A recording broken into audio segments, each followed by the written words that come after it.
Niretzat euskera bada komunikatzeko tresna bat, hori batez ere, eta gero niretzako ere bada altxor bat. Askotan baliorik ematen ez dioguna, ez? Eta Europako hizkuntzarik zaharrenetarikoa daukagu, eta hori niretzako kriston altxorra da. Zer egin daiteke?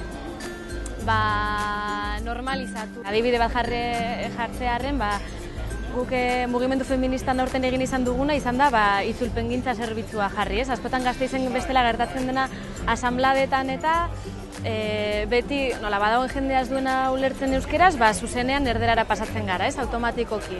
Eta orduan, jartzen dugu itzulpengintza eta horrela bakoitzak nahi duen hizkuntzan hitz egiten du, ez? Eta bada modu bat kaleratzeko, ez? Eta herri mugimenduan ere normalizatzeko euskera.